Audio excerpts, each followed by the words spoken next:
Save किया था ना? मैं सिर्फ इसलिए गया था क्योंकि उसने मुझे कॉल किया, that's it. But listen तो. Save it for someone else.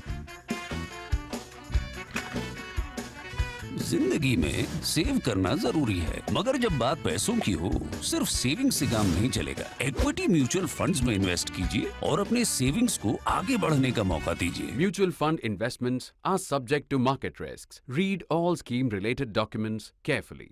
In this edition of Global Print, dear viewer, I'm going to talk to you a little bit about how India's foreign policy has been shifting. Now, you know that the war in Ukraine is more than 6 months old. India has been very dependent on buying oil from Russia, which is heavily discounted, which is one of the reasons why India's energy needs have been somewhat under control. About 85% of energy needs are imported by the Indian government, which of course is a very, very big and very important factor in its calculation in terms of keeping the economy afloat. So that's on the one hand. On the other hand, you know that there have been a lot of pressures by the US for India to be able to distance itself from Russia. But in this edition of Global Print, I'd like to tell you how India is actually trying to balance all these various pressures and trying to sort of forge a middle path.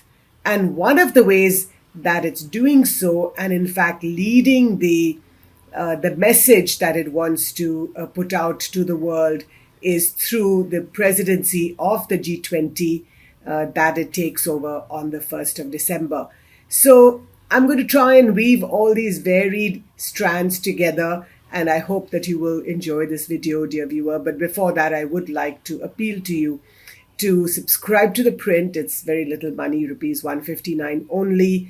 All you have to do is to click on the button, pay that little bit of money, and have access to The Print's free, fair, objective, and unhyphenated journalism. You know that we have been bringing to you in a variety of ways, both in video as well as on our news website, some of the best journalism in these last several months and years. And the only way we can do that is for you to continue to pay for a little bit, at least, of what we do, so that you encourage us to keep on this path.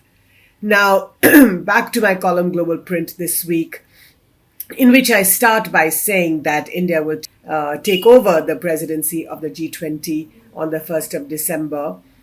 This is the G20 is the world's most representative, powerful club. And the reason I say that it's most representative is because it's not the P5, but it incorporates the P5.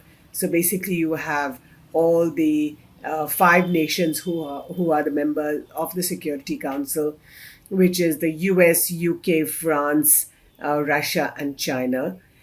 You have all the countries that are the G7. Now, the G7, of course, incorporates the P5, plus you have Japan and Germany. And you have various other developing countries, key developing countries like India, Brazil, and Indonesia, which are hopefully which are there to tell the world that, listen, power doesn't belong only in one camp, and that it must be shared by the rest of the world. So before I go any further, let me say here that Indonesia, which is the current president of the G20, will host its summit on the 15th and 16th of November in Bali. And a couple of weeks later, India takes over the presidency of the G20, which it will then handle for the whole of the next year. Now, this is something that India has never done before, not in terms of logistics, certainly not in terms of content, where you will have all the leaders of all these very powerful countries sitting together around the table at the end of next year when the summit is held. So over this year, what is India expected to do? And that, I think, is such an interesting opportunity, perhaps the opportunity of a lifetime, because the one mantra that India is going to adopt or will adopt is that it is here to engage with all sides. So engage, engage, engage is the mantra. On the one hand, you have Joe Biden, the president of the US, which has very bad relations with Xi Jinping of China.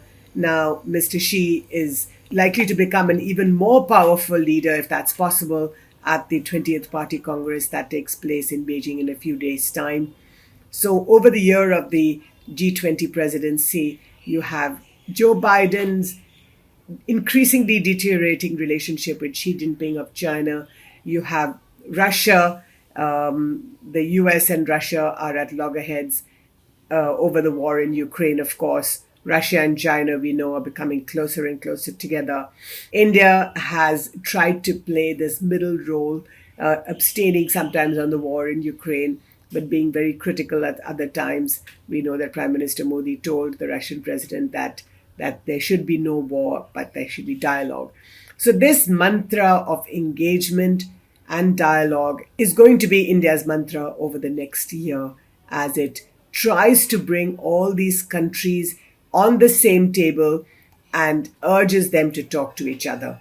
Or as millennials would say, instead of war, you have jaw. So you talk, or you can dialogue across the table at the expense, and that's always a much better alternative for war or for conflict. In the last week, I wanted to show to you, dear viewer, how India is putting its money where its mouth is in terms of this dialogue mantra. So you had the External Affairs Minister in New Zealand and Australia. You had the Petroleum and Natural Gas Minister Hardeep Singh Puri in the US undertaking an energy dialogue with the US.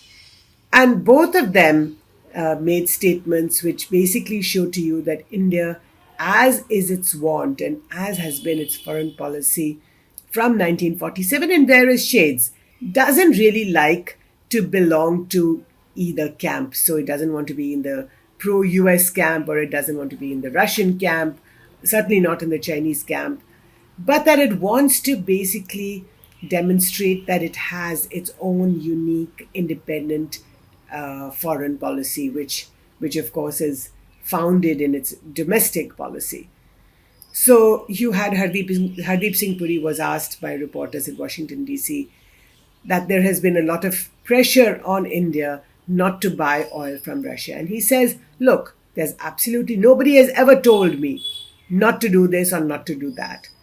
And India will buy oil from wherever it wants. And then he explains that 85% of India's energy needs are imported, and that if this Russian oil was not discounted and that India continued to buy oil from only the places that the Americans or Western nations believed that was kosher to do, then the price of that oil would be much higher, and that would impact the economy. In Australia and in New Zealand, in Wellington, it was actually quite interesting the way Dr. Jaishankar handled the questions that were posed to him on the Russia relationship. So he was asked, why is it that India is still so dependent on Russian defense equipment? And he said, and you should hear his video. He had the Australian Foreign Minister Penny Wong standing next to him. And he doesn't talk about the Cold War when the world was divided into two camps. But he alludes to the Cold War. And he says that when India needed to refurbish its defense arsenal, then there was nobody else that came to your aid, that came to India's aid. In fact, these countries preferred to arm the military dictatorship next door, which is Pakistan. So Dr. Jaishankar putting it very succinctly and saying that India basically had to find its own way in these dark years after independence, when it was sort of struggling to be able to become a country worth its salt. Because remember, when the British left in 1947, it was never certain whether India was going to succeed at all or not. So Dr. Jaishankar putting it very mildly, but very succinctly, and trying to tell the world. But here he was in Australia, in New Zealand before that, Hardeep Singh Puri in Washington, D.C. And I'm sure you know, dear viewer, that both Australia and New Zealand are members of the US nuclear umbrella. So clearly, both these very able ministers, very able and articulate ministers of the Modi government, Mr. Puri and Dr. Jaishankar, explaining to the allies of America and in America itself that these are the compulsions and the pressures under which India has been trying to manage its existence over the last 75 or so years. Now, this is not, so you would say perhaps, dear viewer, that this is another version of non-alignment. Now, maybe that's true and maybe it's not. I don't want to put a term on it, although people do say that this is the new strategic autonomy that India is articulating, and maybe that's true. But as a reporter of India's foreign policy, it is my job to look at the winds, to look at the shifting winds. And I believe that the Modi government, like the previous governments, that it's inherited the foreign policy, which is sort of a combination of thought and practice over these last several decades. And that today's foreign policy that's articulated by the Modi government isn't actually that different, except for a few very strong nuances, which are that India will stand upright, India will be independent, but it will also lean in favor of the nation that it believes will suit its own national interest. Now, in this particular case, in the case of buying oil and trying to stabilize your economy and keeping it afloat, India will lead in favor of Russia. But it will also be critical of Russia on the Ukrainian war. On the other hand, India understands that the US plays a very powerful role, especially vis-a-vis China. And Dr. Jaishankar, in fact, in answer to a question in Australia, also said, when he was asked, what is this Quad about? On the one hand, you're buying oil from Russia and you're being so pro-Russian, and on the other hand, you're a member of the Quad, which has the US, Japan, and Australia as its other members. So Dr. Jaishankar actually answers that question very nicely, and he says, look, the Quad is really about the Indo-Pacific. So this ultra-realist foreign policy of the Modi government, which is described by Derek Grossman, who's a senior defense analyst at the RAND Corporation, which is one of America's most powerful think tanks. And earlier he was also part of the US government. Now, Derek Grossman describes it as Modi's ultra-realist foreign policy, where in the interests of the country, of the nation, are above everything else. And that's the moral of the story. So on the one hand, you keep your interests aloft, and yet as India takes over the G-20 presidency, you also try and show the other countries, who also will say that, listen, we should also have our own national interests as primary interests, and that's fine. But I think India's job will be to be able to negotiate between all these national interests that each of these countries espouse. The fact that each of these countries may not like each other's faces, even the leaders of these countries, Joe Biden, Xi Jinping, Vladimir Putin.